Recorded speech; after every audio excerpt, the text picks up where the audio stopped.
Today's Monday, May 13th, 2019. Today's is purpose.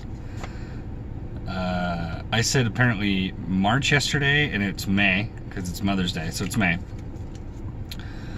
So, what a different story men would have to tell if only they would adopt a definite purpose and stand by that purpose until it had time to become an all-consuming obsession. So definite purpose is something they talk about in Think and Grow Rich. It's basically like I can't even describe it. It's an intention that it's basically completed in your head. So definite purpose is like, I can't even give a good example. It's an end result without knowing how to get there. So when they say it becomes an obsession, it's something that you're doing whatever it takes to get where you need to go. There's a story about, I guess it's Napoleon Hill, and now I'm trying to remember. And I'll get to it when I read Think and Grow Rich. But a gentleman wants to work with Alexander Graham Bell, and he is so definite on that's going to happen that he goes through all these processes and he ends up working with him. But it's not as simple as, hey, I'm going to do this. It's a wild story with this to happen. But definite purpose is knowing the end result and knowing that that's what you're going to get, knowing that's where you're going to be, knowing that's what you're going to complete, but not knowing the path to get there, but not caring. That doesn't matter. So whatever you want to do, continue doing it until it becomes something that consumes all of your extra time. You have to focus on it. The downtime is the process to reach this purpose. You know, there's no partying, there's no hanging out, there's no none of that. But the byproduct of all that is this end result, and getting there is what you want to do. It's not like, oh, I got to go through this labor to get to this process, or go through this process of labor to get to this result. That's what consumes you. That's what drives you to do it, is wanting to have to do it. So purpose is what drives us all. And this is something that a lot of people lose focus in when they are in any employment. They don't feel the purpose, their purpose there, in that location, what they're doing, what that job title is. And most people go too literal. Like, I was in call centers, and the purpose I saw was, I'm here as customer service. And little did I know, my purpose was I was building all of these communication skills on the phone, the way of language, how to be descriptive, how to paint a picture over the phone without being next to somebody. I had once, I was able to help her very minimally, but I attempted. I had a blind woman call in to ask me for technical support on how to help her with her touch phone. Let that sink in. And we had a little laugh, and we went through a couple, just chit-chatting and talking. I said, well, this is very difficult because I can't physically guide you, but I can try to tell you where to go on the phone to help you get where you need to go. But that was the purpose of those jobs, those employments. Being a trainer, I thought it was, I'm going to facilitate this so they can get on the floor and they can be productive. Well, that wasn't the purpose of that job. The purpose was, can I command an audience? Can I keep people's attention? Can I facilitate information? Can I do all these things that are helpful skills that I'm building? So sometimes you got to look past the immediate with that to find the purpose of whatever you're doing.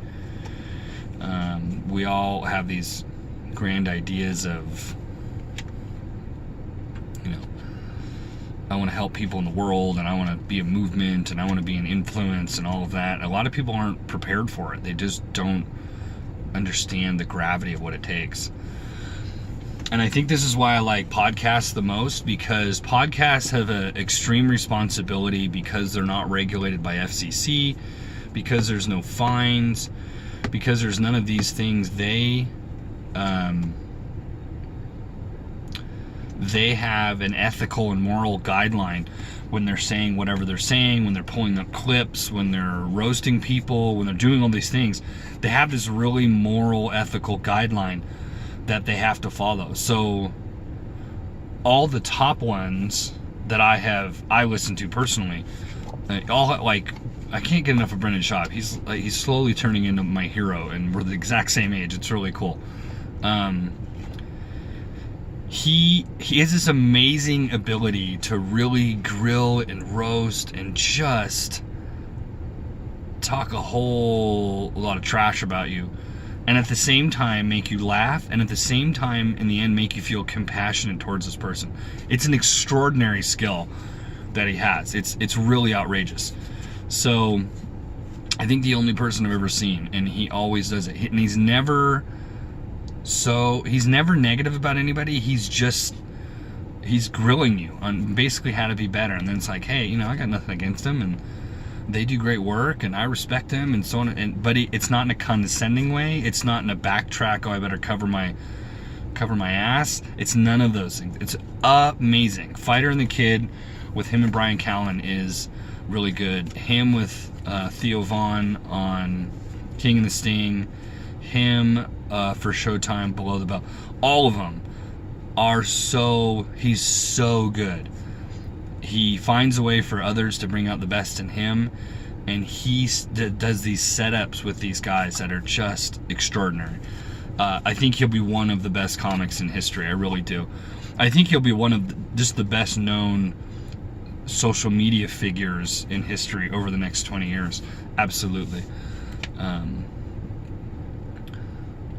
So with that purpose, I kind of got off track here. Sorry. With that purpose being said, so know your definite purpose. Know the goal of what you're after. That's a hard thing to do, and it's a hard thing to keep your eye on, especially when things are going bad.